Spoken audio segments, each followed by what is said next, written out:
So welcome guys to our first live, जहाँ पे हम टेंसेस स्टार्ट करने वाले हैं। इसके पीछे की स्टोरी क्या है मैं भी आपको बताता हूँ कि क्यों हमने टेंसेस चूज़ किए इस मास्टर क्लास के लिए, ऐसा क्यों हुआ। I tell you each and everything.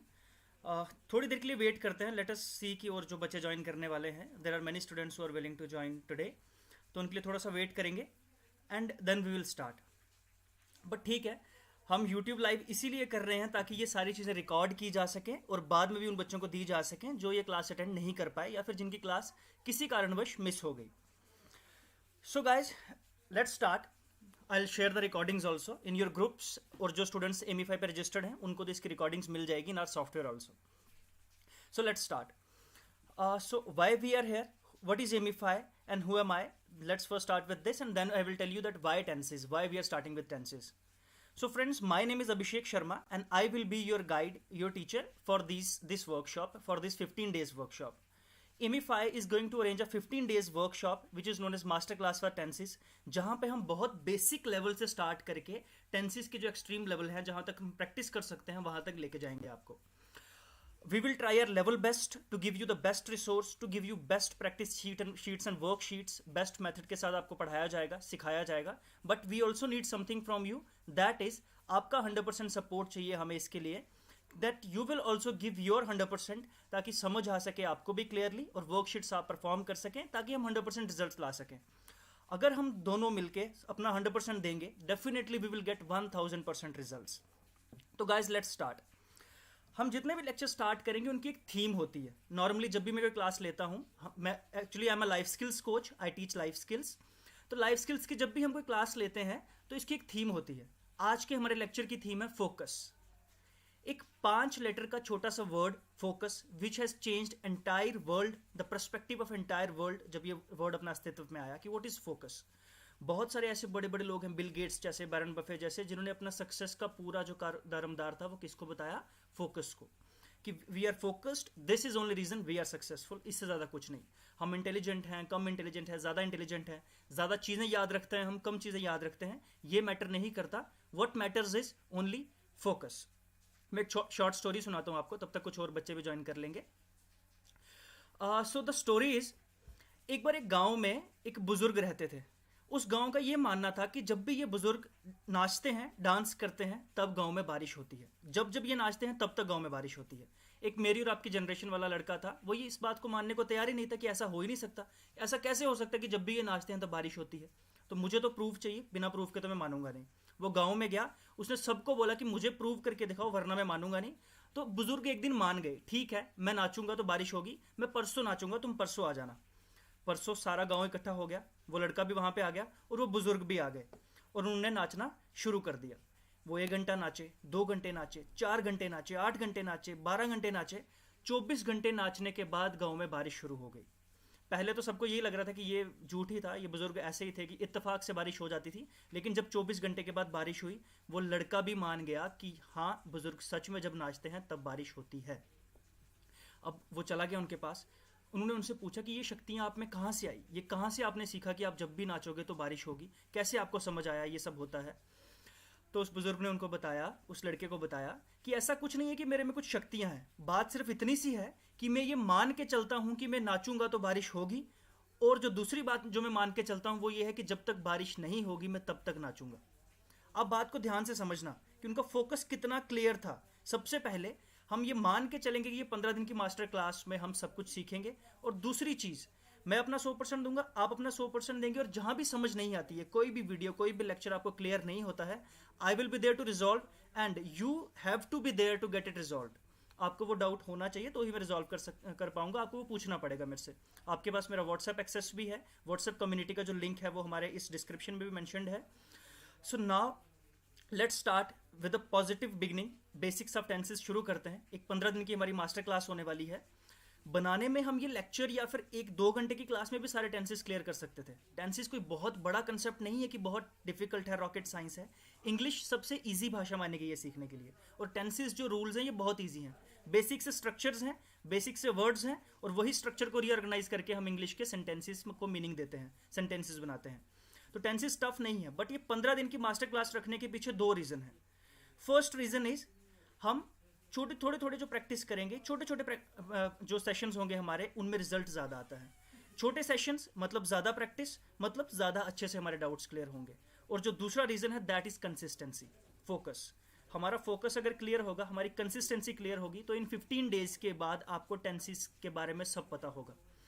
Guys अभी हमें लगता है कि 15 डेज़ बहुत ज़्यादा है, शायद 15 दिन में कैसे कर पाऊंगा, ये हो पाएगा या नहीं हो पाएगा। लेकिन जब आप अपनी पूरी लाइफ को देखेंगे, 15 साल, 20 साल, 50 साल आगे आप अपनी आने वाली ज़िंदगी को देखेंगे, उसके लिए 15 दिन कुछ भी नहीं है। आप ये भूल भी जाएंगे कि ये 15 दिन आपकी ज़िंदगी में कभी आए भी थे या नहीं आए थे, बट जो आपने सीख लिया इस 15 दिन में अच्छे से, तो ये टेंसेज आपके लाइफ टाइम यूज़ आएंगे। Tenses is like driving in this world, कि वो जो गाड़ी चलाते हो ना, आप ड्राइविंग सीखते हो, उतने ही इंपॉर्टेंट है टेंसेज। आप बोलना सीखते हो, लैंग्वेज सीखते हो, तो tenses are that important. So I think we should start now. कुछ बच्चे हमें ज्वाइन कर चुके हैं, जो नहीं ज्वाइन कर पाए तो recording will be share to them.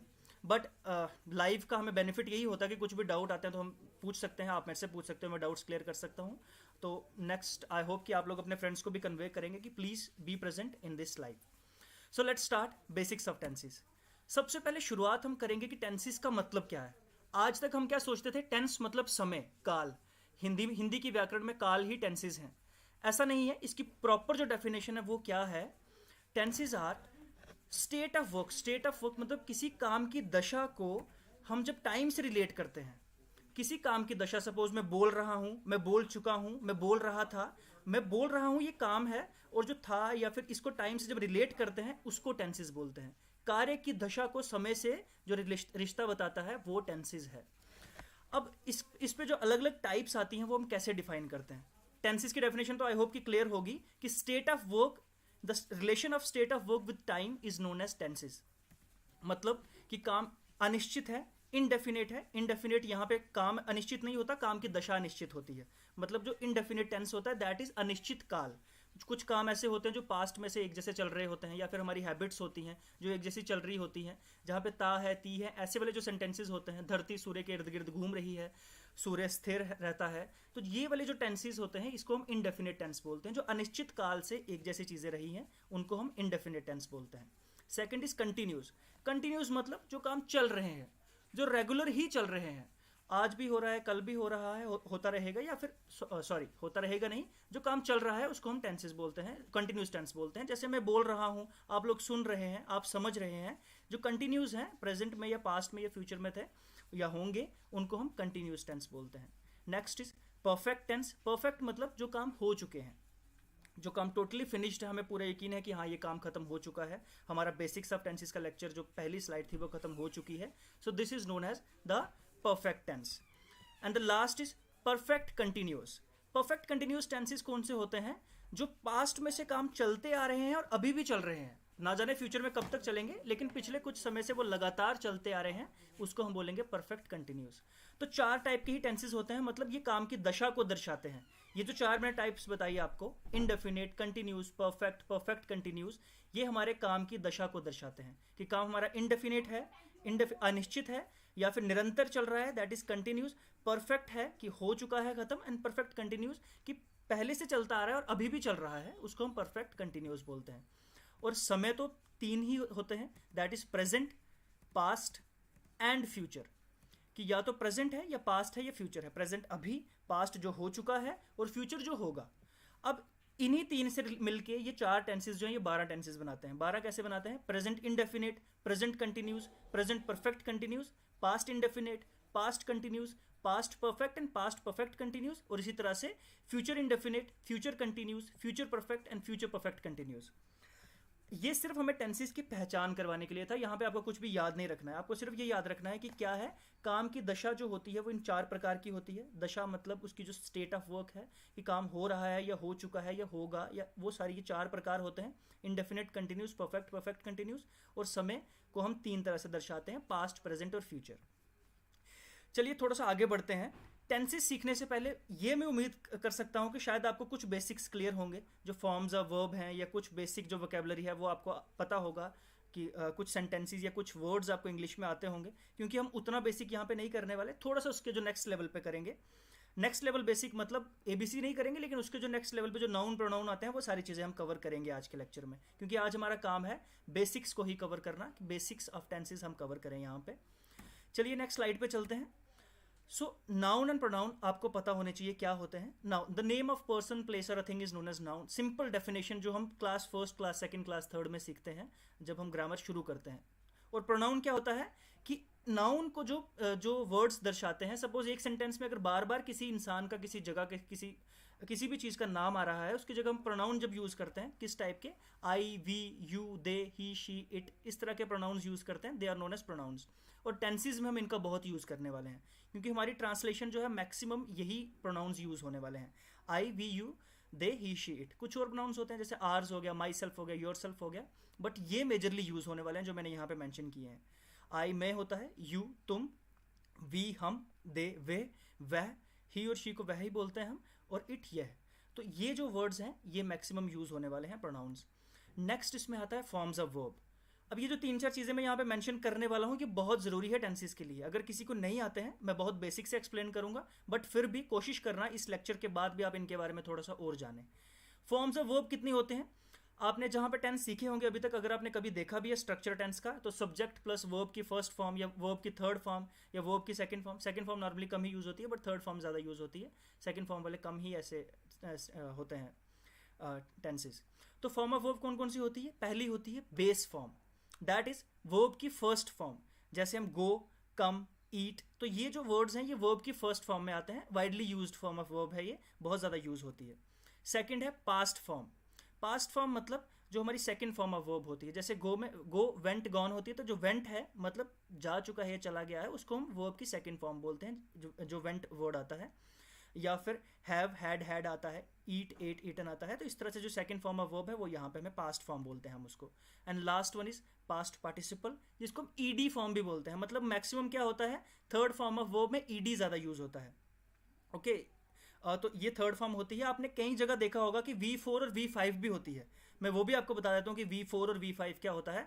कुछ टेंसेज ऐसे हैं जहाँ पे हम एस और ES यूज़ करते हैं. मतलब he goes, he eats, he drinks, तो उसको V4 बोला गया है. और कुछ फॉर्म ऐसी होती हैं वर्ब की जहाँ पे हम ING यूज़ करते हैं. He is eating, he is drinking, तो वो जो ING वाली फॉर्म होती है उसको V5 बोला गया है. तो आपको घबराने की जरूरत नहीं है. नॉर्मली 3 ही फॉर्म्स होती हैं. एस और ES को V4 बोलते हैं जब एस और ES फॉर्म ऑफ वर्ब के फर्स्ट फॉर्म के साथ लगता है, या फिर ING जब फर्स्ट फॉर्म के साथ लगता है तो उसको V5 बोलते हैं. पास्ट पार्टिसिपल जो थर्ड फॉर्म है इसमें ED ज़्यादा यूज़ होता है. फॉर्म्स ऑफ वर्ब आपको कुछ याद ही करने पड़ेंगे क्योंकि ये कुछ ऐसी चीज़ें हैं जो आपको याद करनी पड़ेंगी. इससे आपकी वोकेबलरी भी बढ़ेगी प्लस बेसिक नॉलेज भी बढ़ेगी. जब हम ट्रांसलेशन करेंगे सेंटेंसेस की तब ये बहुत ज़्यादा काम आने वाली है. तो this is how we work. Forms of verb की first form, second form and third form mainly use होती है. फोर्थ फॉर्म और फिफ्थ फॉर्म कहाँ कहाँ यूज़ होती है ये टेंसेस सीखने के दौरान हम आपको क्लियर कर देंगे. Next is subject and predicate. बहुत बेसिक सा कंसेप्ट है, बहुत पहले हमने सीखा होगा. मुझे बस एक बार लगा कि आपको रिफ्रेश करवा देता हूँ कि क्या होते हैं subject and predicate. Subject is what are whom the sentence is about. Abhishek is teaching. Abhishek पढ़ा रहा है. इस यहाँ पे सब्जेक्ट कौन है? अभिषेक, कि जिसके बारे में या फिर जो बात कर रहा है वो सब्जेक्ट होता है. एंड प्रेडिकेट इसका उल्टा ऑब्वियसली. प्रेडिकेट सब्जेक्ट के बारे में हमें कुछ बताता है. अभिषेक टेंसेस पढ़ा रहे हैं या अभिषेक स्टूडेंट्स को पढ़ा रहा है. यहाँ पे Abhishek is subject and students is predicate. जहाँ पे वो जो बाकी का जो पार्ट है सेंटेंस का वो सब्जेक्ट के लिए कुछ बता रहा है, that is subject and predicate. मतलब एक जो बात कर रहा है और जिसके बारे में बात की जा रही है, that is subject and predicate basic. ये आपको बस कुछ बेसिक्स रिफ्रेश करवा रहा हूँ मैं. ये आई होप कि आप सबको ये पहले से आते होंगे, but just have a look. And the last thing जो मैं आपको रिफ्रेश करवाना चाहता हूँ, दैट इज जो person, first person, second person and third person होते हैं. एक पॉइंट ऑफ व्यू होता है. फर्स्ट पर्सन कौन होता है? I, we, me, my, mine, our, ours. तो ये जो वर्ड्स होते हैं ये फर्स्ट पर्सन को डिनोट करते हैं. फर्स्ट पर्सन मतलब जो बोल रहा होता है. जैसे I am speaking, we are studying, okay, this is my laptop, okay, this is me who is teaching right now, this is mine, so this is our class. so ये जो चीज़ें होती हैं, जो पॉइंट ऑफ व्यू, जो first person के point of view से, मतलब जो पहला इंसान जो बात कर रहा है, जो बोल रहा है, जो कुछ बता रहा है, that is first person. Second person here is you, जो सुन रहा है. जब दो बंदों में कॉन्वर्जेशन हो रही है तो फर्स्ट पर्सन कौन सा है? जो बोल रहा है. सेकंड कौन सा है? जो सुन रहा है. और थर्ड जिसके बारे में बात की जा रही है. सपोज मैं आपको बताता हूं कि Varun is absent in this class, तो मैं आपको बता रहा हूं फर्स्ट पर्सन मैं हुआ, सेकंड पर्सन आप सुन रहे हैं, और थर्ड पर्सन वरुण जिसके बारे में बात की जा रही है. Varun is absent in this class, तो मैं फर्स्ट पर्सन, आप second person, Varun third person. So this is how we define first, second and third person. Noun pronoun, forms of verb, subject predicate and point of view जिसको हम बोलते हैं, first person, second person, third person. ये कुछ basic concepts हैं tenses शुरू करने से पहले. इसके अलावा जो कॉन्सेप्ट्स होते हैं कुछ आपको आते भी होंगे. बेसिकली सेंटेंसेस क्या होते हैं, कैसे उनको बनाया जाता है. इंटेरोगेटिव सेंटेंसेस कौन से होते हैं जिनमें क्वेश्चन पूछे जाते हैं. नेगेटिव सेंटेंसेस जिसमें नॉट और नॉर का यूज़ किया जाता है. एंड सिंपल सेंटेंसेस जो सिंपली हम यूज़ करते हैं. सो ये बेसिक नॉलेज आपको होनी चाहिए ताकि हम आगे बढ़ पाएँ, ताकि जब मैं आगे इन वर्ड्स का यूज़ करूँ तो आपको ये समझ आना चाहिए कि सपोज अगर मैंने कहीं V1 लिखा है तो वो वर्ब की फर्स्ट फॉर्म है. अगर मैं कहीं बोल रहा हूँ कि यहाँ पे थर्ड पर्सन का यूज़ होगा तो वहाँ पे थर्ड पर्सन आपको पता होना चाहिए कौन कौन सा है, सब्जेक्ट क्या है, प्रेडिकेट क्या है. ये बेसिक चीज़ें आपको पता होनी चाहिए. ये एक बेसिक नॉमेनक्लेचर है जो हमने आपको क्लियर करवाया है अभी. Let's start let's excel to one more slide. यहाँ पे कुछ और चीज़ें हम देखते हैं कि टेंसेस की आइडेंटिफिकेशन कैसे होती है. अब मैंने आपको 4 चीज़ें बताई थी स्टेट ऑफ जो टेंसेस हैं. पहला है indefinite, continuous, perfect and perfect continuous. अब ये 4 तो मैंने आपको बताया, लेकिन इनकी पहचान कैसे होती है. मतलब जब हम हिंदी भी बोलते हैं तो कैसे पता लगता है कि ये इनडेफिनिट काम है, ये कंटिन्यूअस है, या परफेक्ट है, या परफेक्ट कंटिन्यूअस है. एक बेसिक पहचान क्या होती है. शुरू करें. यहाँ पे हम तीनों टेंसेस में देखेंगे, प्रेजेंट, पास्ट और फ्यूचर में, तीनों में कि बेसिक पहचान क्या होती है. गाइस आप ना यहाँ पे मेंशन कर सकते हैं कभी भी जब भी कोई चीज़ आपको समझ ना आए तो please feel free to ask. हमारे पास 1-on-1 सेशंस का ऑप्शन भी रहता है, तो डोंट वरी. अगर कोई भी चीज़ क्लियर नहीं होती है तो you can get back to us any time. तो अब देखते हैं कि टाइप्स जो मैंने आपको बताया कि इनडेफिनिट जो अनिश्चित काल से कुछ चीज़ें होती आ रही हैं या फिर हो रही हैं, उनको हम कैसे पहचानते हैं. व्हाट इज़ इनडेफिनिट टेंस और इसकी पहचान कैसे होती है, ये मैं आपको हिंदी में बताऊंगा कि इसकी पहचान कैसे होती है. जो भी लाइन हिंदी में सपोज मैं बोलता हूँ, आप वो खाती है, वो जाती है, वो स्कूल आते हैं, जो भी ता है, ते है, ती है, ता हूँ, इस तरह के जो लाइंस होती हैं, इस तरह के जो सेंटेंसेस खत्म होते हैं वो प्रेजेंट इंडेफिनिट होते हैं. प्रेजेंट जो भी लाइन है वो है से ही खत्म होगा, चाहे वो कंटिन्यूस है, चाहे परफेक्ट है, चाहे परफेक्ट कंटिन्यूस है, एंड में उस सेंटेंस के है होगा. तो जिस सेंटेंस में है आता है वो प्रेजेंट है, जिसमें था आता है वो पास्ट है. था मतलब जो हो चुका था या हो गया था वो पास्ट होता है, और जिसमें होगा, फ्यूचर में कुछ होगा, उसको फ्यूचर बोलते हैं. लेकिन इनडेफिनिट कौन सा होता है. धरती सूर्य के इर्द गिर्द घूमती है, मैं रोज़ सुबह जल्दी उठता हूँ, मैं ब्रश करता हूँ, मैं खाना खाता हूँ, मैं स्कूल जाता हूँ, मैं अपने दोस्तों के साथ खेलता हूँ, मैं क्लास में फर्स्ट आता हूँ, मैं टेंसेस सीखता हूँ. जिसमें भी ता हूँ आता है या ते हूँ आता है वो सारे इनडेफिनिट होते हैं. तो अभी आप लोग बहुत सारे ऐसे सेंटेंसेस को जानते होंगे जो प्रेजेंट इंडेफिनिट में आते हैं. जैसे कि एग्जांपल मैं आपको बताऊं, आपकी डेली रूटीन जो भी आप सुबह से लेकर शाम तक करते हैं वो सारी की सारी प्रेजेंट इंडेफिनिट में आती है. मैं सुबह जल्दी उठता हूँ, उठने के बाद मैं ब्रश करता हूँ या नहाता हूँ, उसके बाद मैं ब्रेकफास्ट करता हूँ, फिर मैं अपने लैपटॉप के सामने बैठ के काम शुरू करता हूँ, मैं रिकॉर्डिंग्स करता हूँ, मैं क्लासेस लेता हूँ, मैं 1-on-1 सेशंस लेता हूँ, उसके बाद मैं लंच करता हूँ, लंच के बाद मैं दोबारा से काम शुरू कर देता हूँ. अब सुबह से लेकर शाम तक मैं जो भी करता हूँ ये सब प्रेजेंट इंडेफिनिट में आता है. मतलब मैं करता हूँ, दिस इज माई हैबिट. और जितनी भी हैबिट्स होती हैं वो प्रेजेंट इंडेफिनिट में आती हैं. इसके साथ साथ यूनिवर्सल ट्रूथ, धरती सूर्य के इर्द गिर्द चक्कर लगाती है. ये जो हम बचपन में पढ़ते थे ना कि sun rises in the east and sets in the west, sun वहीं रहता है, अर्थ घूमती है. तो इसलिए मुझे थोड़ी सी कंफ्यूजन हो गया बोलने में. बट धरती सूर्य के इर्द गिर्द चक्कर लगाती है या घूमती है, वो ती है. This is the universal truth कि ऐसा ही होता है ना. अब कुछ भी ऐसी कोई प्रोवर्ब आप ले लो, वो सब की सब प्रेजेंट इंडेफिनिट में होती हैं, प्रेजेंट इंडेफिनिट में होती हैं, जो काम होता ही है. अब सेकंड है पास्ट इंडेफिनिट. सिमिलर है, जहाँ पे था, थी, थे आ जाएगा एंड में. था, मैं खाता था, मैं स्कूल जाता था, पहले मैं बहुत मेहनत करता था, मैं अच्छे से पढ़ता था, फिर मुझे कुछ हो गया, फिर मैंने पढ़ना छोड़ दिया. बट मैं पहले अच्छे से पढ़ता था, मैं रेगुलर स्कूल जाता था, मैं अच्छा बच्चा था. तो ये जो भी पास्ट में जो था, थे वाली चीज़ें होती हैं, ये पास्ट इंडेफिनिट होता है. और फ्यूचर में जो होगा, सपोज मैं कल स्कूल जाऊंगा, हम कल 7 बजे फिर से ये क्लास अटेंड करेंगे. तो ये वाली जो लाइंस होती हैं जहाँ पे फ्यूचर डोनेट करता है, जहाँ पे हम कुछ फ्यूचर के लिए बोलते हैं, जैसे जाएगी, करूँगा, ये जो होता है ये फ्यूचर इंडेफिनिट टेंस होता है. मतलब करता होगा, जाता होगा, खाता होगा, जहाँ पे ऐसे वाले एंडिंग आएगी जिस भी लाइन में, वो फ्यूचर इंडेफिनिट होता है. पास्ट, फ्यूचर और प्रेजेंट जो इंडेफिनिट जो पहचान थी ये मैंने आपको बताई है। अब कोशिश करना कि जब भी आपको हिंदी में लाइन सुनो, पहले हिंदी में पहचानो उसको कि ये कौन सा टेंस है, इंडेफिनिट है, ये कंटिन्यूस है, कौन सा टेंस है। जब ये सारा चार्ट हो जाएगा तो आप ऐसा करना कि इसका एक स्क्रीनशॉट भी ले लेना। जो लोग हमारे ग्रुप्स में, उनको तो पीडीएफ्स भी शेयर कर दिए जाएंगे, जो ग्रुप्स में नहीं है वो इसका एक स्क्रीनशॉट ले लेना ताकि वो पहचान याद रख पाएँ। ये बहुत काम आने वाली है अगले 15 दिन में हमें, कि हम हर बार टेंस को पहचानेंगे और ट्रांसलेशन में बहुत ज़्यादा काम आएगी। कि सबसे पहले हमें यही पहचानना है कि टेंस कौन सा है, उसके हिसाब से एक्सिलरी वर्ब यूज़ होगा, उसके हिसाब से भी स्ट्रक्चर यूज़ होता है। अब आते हैं कंटिन्यूस पे।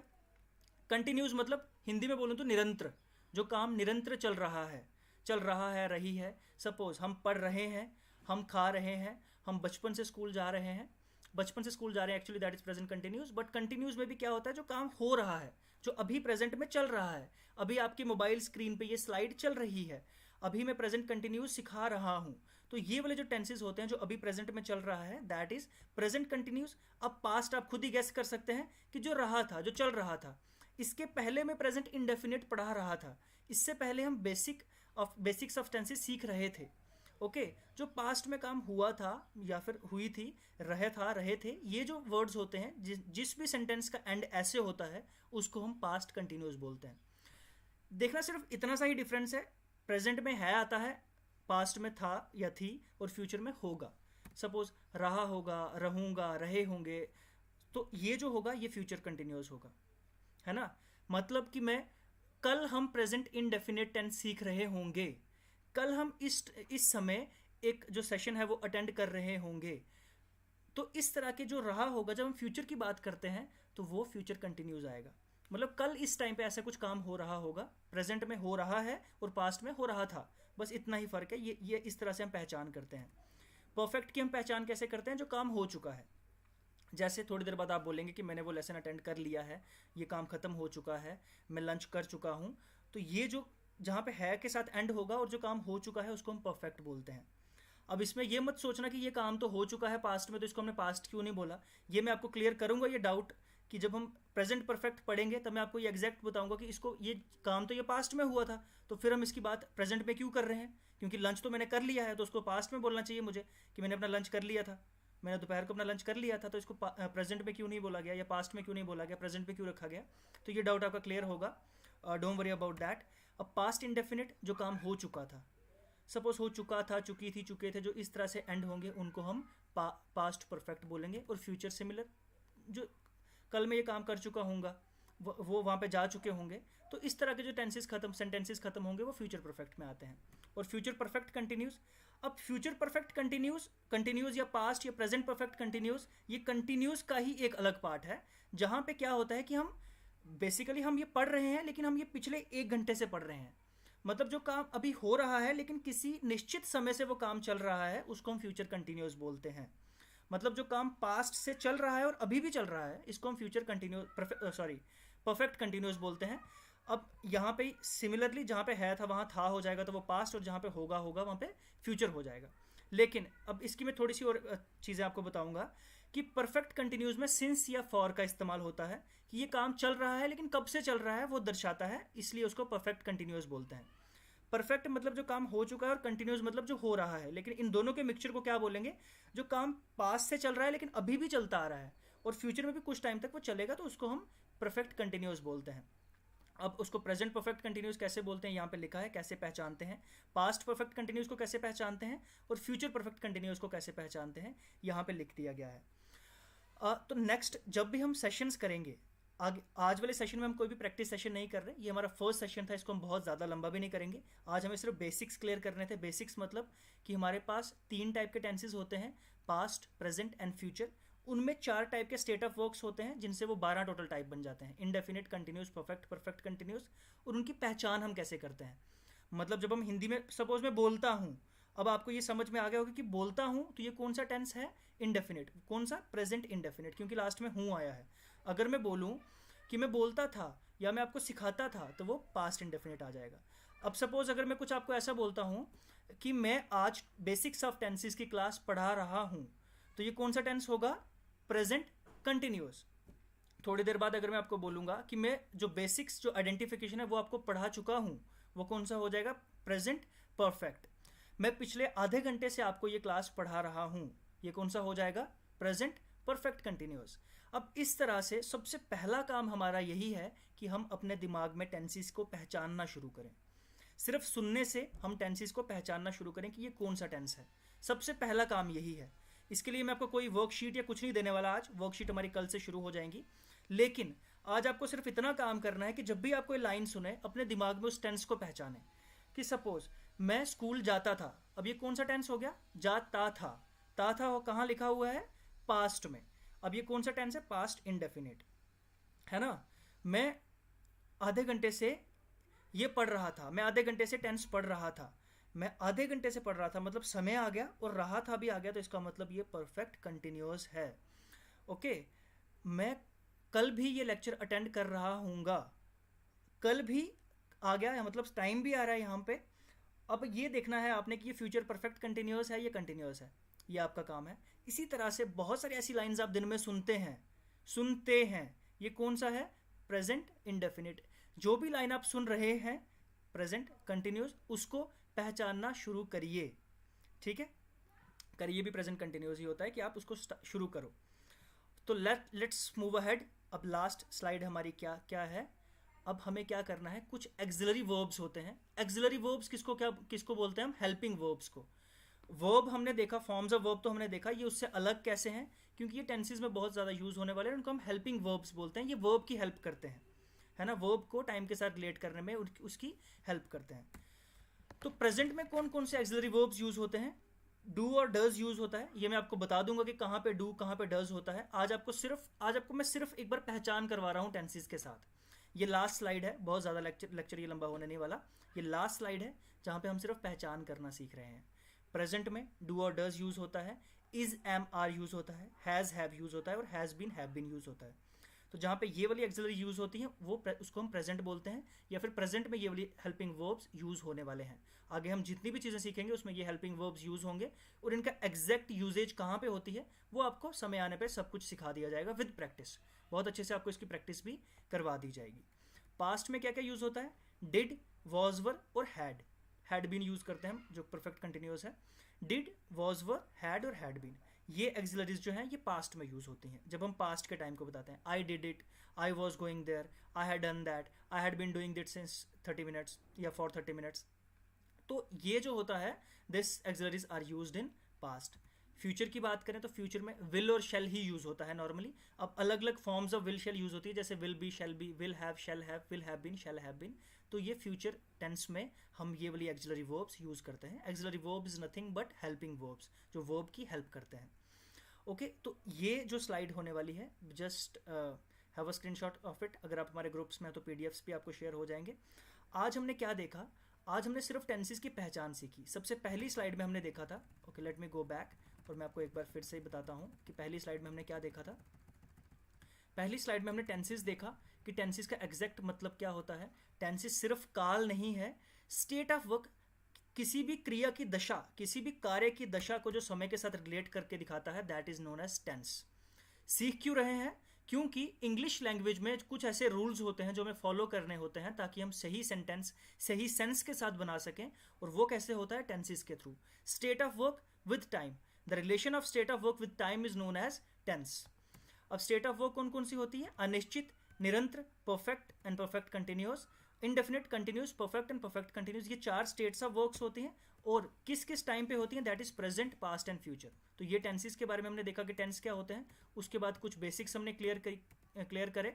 नाउन प्रोनाउन क्या होता है, फॉर्म्स ऑफ वर्ब क्या होती हैं, सब्जेक्ट प्रेडिकेट क्या होता है, first person, second person, third person क्या होता है।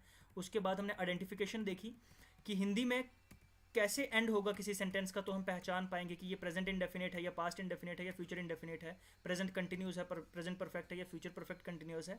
कैसे पहचानते हैं ये हमने यहाँ पे देखा कि हिंदी में जो भी सेंटेंस इन वर्ड से एंड होंगे उसके हिसाब से हम पहचान जाते हैं कि ये टेंस कौन सा है। और लास्ट में हमने देखा कि एक्सिलरी वर्ब्स कौन कौन से इसमें यूज होने वाले हैं।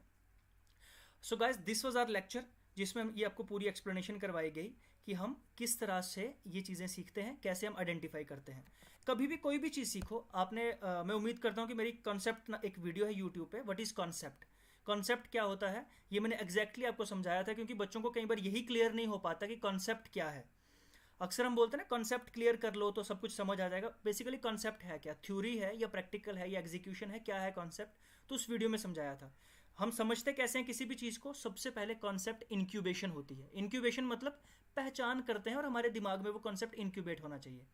आज के हमारे लेक्चर का बेसिक फोकस क्या था कि हम टेंसेस को आपके दिमाग में इंक्यूबेट करवा पाएं, एक उसकी आइडेंटिफिकेशन करवा पाएं कि yes how it is done, this is the way it is done. Incubate किया, आज आपको टेंसेस से पहचान करवाई। कल से हम एक एक टेंस लेंगे अगले 12 दिनों तक और उसको एक एक टेंसेस को सॉल्व करेंगे, उसका स्ट्रक्चर सीखेंगे। उसमें अलग अलग टाइप ऑफ जो सेंटेंसेस होते हैं, जैसे इंटेरोगेटिव हो गए, नेगेटिव हो गए, सिंपल हो गए, वो सबकी एग्जांपल्स देखेंगे, अच्छे से उसको समझेंगे और उसके बाद प्रैक्टिस वर्कशीट्स करेंगे ताकि वो समझ में आए। बट आई होप कि आज का जो आपका आइडेंटिफिकेशन ऑफ टेंसेस था ये क्लियर होगा कि अगर कोई लाइन में हिंदी में अभी बोलूँ तो वो आप पहचान पाओगे ये कौन सा टेंस है। मैं उम्मीद करता हूँ, ओके, देख लेना टेंसेस कौन से हैं। मैं उम्मीद करता हूँ कि आपको सब कुछ समझ आ गया होगा, है ना। हम पिछले 30 मिनट से ये लेक्चर अटेंड कर रहे हैं, अब ये लेक्चर ख़त्म करने का समय आ चुका है। ओके, तो आई होप कि आपको टेंस की पहचान, थोड़ी थोड़ी पहचान होना शुरू हो गई होगी। अगर नहीं हुई तो वो जो पीछे वाली स्लाइड थी इसको ओपन करके रखो अपने सामने और उसके बाद कुछ लाइंस सुनो और उसको उससे टेंस की पहचान करना शुरू कर दो। कल के लेक्चर से पहले मैं आपसे सिर्फ इतनी सी उम्मीद करता हूँ कि आप टेंसेस की पहचान करना शुरू कर चुके होंगे। Okay, so guys, thank you very much for attending this lecture. कल मिलते हैं। कल मैं आपको ये भी बताऊंगा कि इंग्लिश की शुरुआत कैसे हुई, कि इंग्लिश लैंग्वेज को वर्ल्ड में सबसे ज़्यादा यूज़ करने वाली लैंग्वेज क्यों बनाया गया, इसको ग्लोबल लैंग्वेज क्यों बोलते हैं, सबसे पुरानी लैंग्वेज कौन सी है, सबसे इजी लैंग्वेज कौन सी है, सबसे मुश्किल लैंग्वेज कौन सी है सीखने के लिए। थोड़ा सा हम लैंग्वेज का बेसिक भी कल क्लियर करेंगे कल वाले लेक्चर में, क्योंकि हर लेक्चर में कुछ ना कुछ स्टोरी तो आपको मैं सुनाऊंगा। जैसे आज बूढ़े अंकल की स्टोरी सुनाई जो नाचते थे तो बारिश होती थी, कल आपको मैं इंग्लिश की स्टोरी सुनाऊंगा। अब उम्मीद करता हूँ कि आपको थोड़ा सा ये भरोसा रखना होगा कि हम अगर 15 दिन में ये टेंसेस सीखेंगे तो हमें टेंसेस आएंगे और हम बहुत अच्छे से ये टेंसेस सीखेंगे भी। Guys, thank you very much. I hope कि you enjoyed this lecture. Now you can practice. अगर आप इसकी प्रैक्टिस अच्छे से करेंगे तो definitely we are going to achieve this one day, we are going to learn tenses very easily. Thank you very much guys. अगर कोई भी क्वेश्चन हैं you can join our WhatsApp community also, और कुछ भी हैं तो आप कमेंट सेक्शन में भी बता सकते हैं कि आपको क्या समझ आया, क्या इस लेक्चर में सबसे अच्छा लगा, क्या इस लेक्चर में सबसे ख़राब लगा। अगर कुछ थोड़ा सा तेज़ था, अगर कुछ भी आपको समझ नहीं आया तो you can ask us any time. और इस लेक्चर की रिकॉर्डिंग भी यहाँ पे सेव रहेगी, इस लेक्चर की रिकॉर्डिंग सेव रहने वाली है यहाँ पे, so that you can attend this lecture any time जब भी आपको कुछ भी समझ ना आए। Okay guys, thank you very much, thank you for being there. Let's move ahead. Okay, let's learn each and everything very efficiently and let's meet tomorrow again at the same time. 7 बजे मिलेंगे कल दोबारा इसी live lecture में। Till then, have a nice day, good night. Okay guys, thank you very much.